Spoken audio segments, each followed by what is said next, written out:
one of the things that mediation does is it creates an event, an early event for people to come together and sort of sheath their swords and talk about what can we do to resolve this early. And sometimes we can't resolve it early. Sometimes the mediator has to stay involved with the case. And I know when they sit in front of me, if they're 3 months into litigation and they've done virtually no discovery, I know sometimes what that means is they need a key deposition or an independent medical examination or an expert report or something before they feel comfortable making a good decision about settlement, of course, in the general civil arena.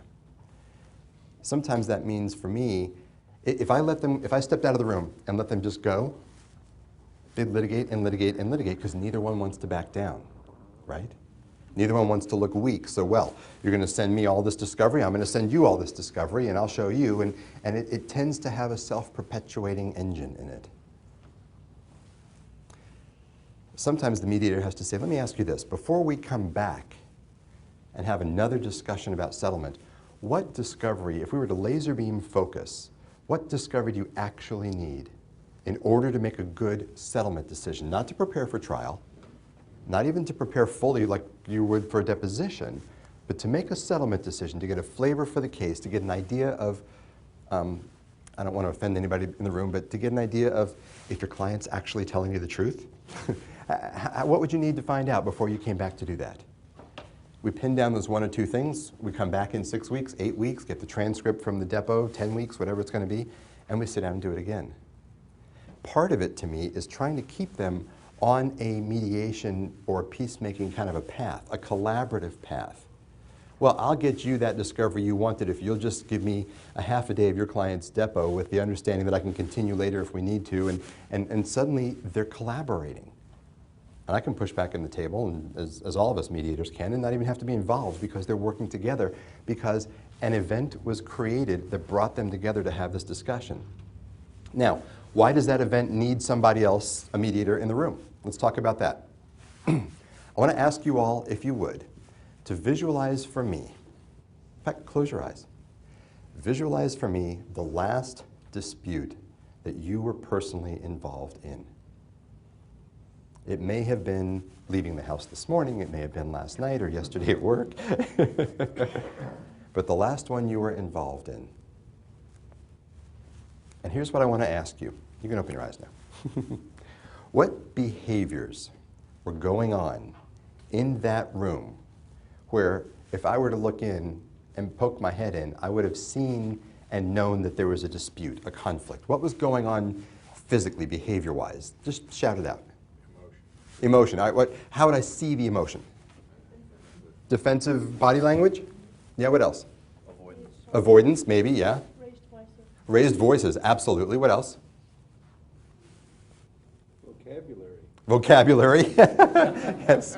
Some of it would not appear in comic strips without asterisks and... All right. What else? Drama and posturing, sure. Name calling? You're such a... What about extremes? You always do this. You never do, right? Because all that stuff, you know, Garth Brooks wrote a great song. We bury the hatchet and leave the handle sticking out. Just for this time, right? All right, so all that's going on. Not our best behavior, right? But as a society, is it fair to say that that's how we are when we're in conflict? We raise our voices, we name call, we fold our arms, we don't... How much listening was going on? Yeah. If we were to take a balance between inquiry and advocacy, what percentage of inquiry would we really have in that discussion? No. Yeah, because that would require us to stop and listen to the answer, right? Unless it was a rhetorical question. You don't really expect me to believe that, do you? All right.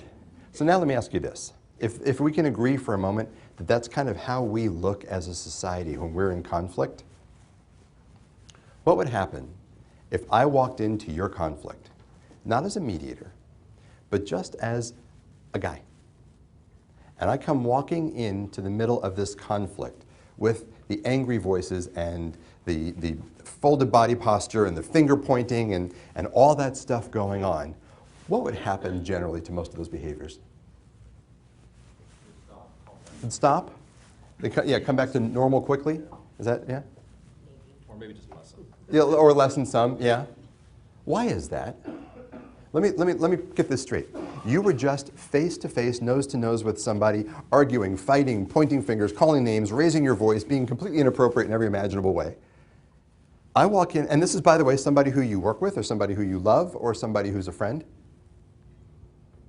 I walk in, complete and total stranger you just met an hour ago.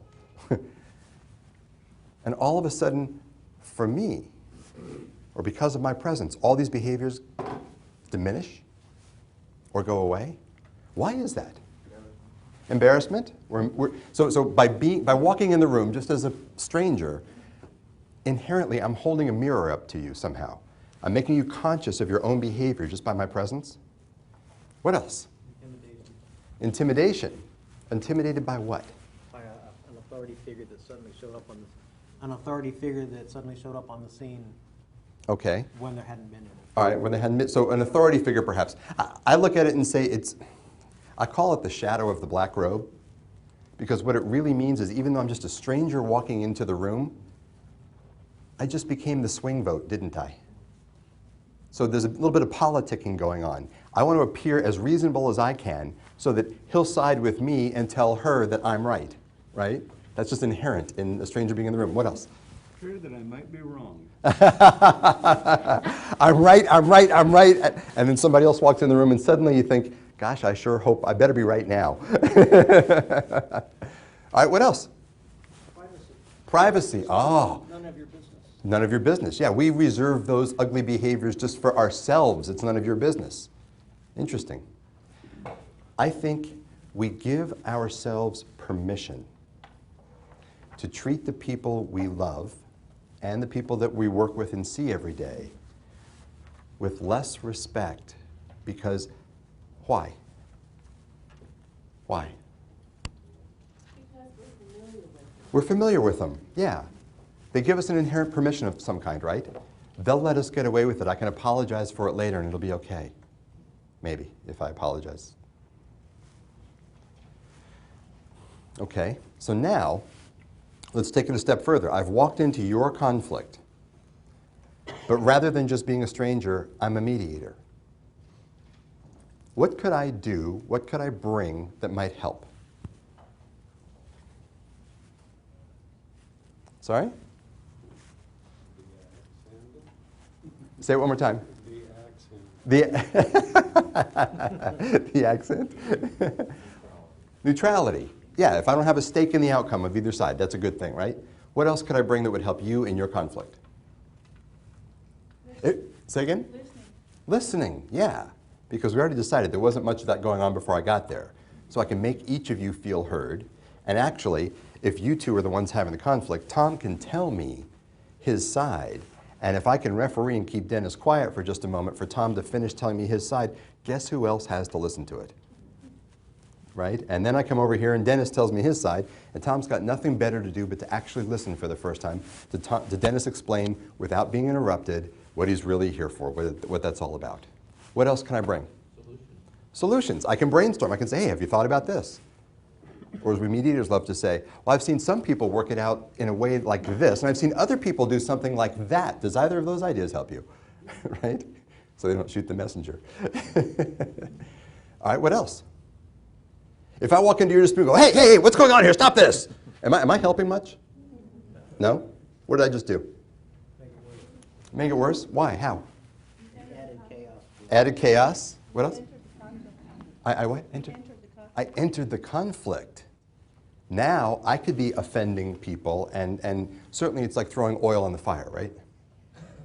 Okay. It can also make it better, though, because suddenly you become you're the bad guy. So they're going to quiet, like when a cop shows up for a Mr. or Mrs. Mm-hmm. So no mediator would ever do that, would they? Actually be the lightning rod for the conflict so that the people who are in the conflict could actually look at each other and say, boy, isn't he ridiculous. Let's work this out and get out of here. We would never do that. No. All right. So a mediator can bring things to that conflict Whether it's the listening or the calmness. I mean, if I walked in, with my arms folded and my voice loud, that's one thing. If I had my hands in my pockets and my shoulders relaxed and just sort of said, hey, what's going on? Does that help? So there are things we can bring that are of value to that settlement discussion that don't necessarily happen if we're not there.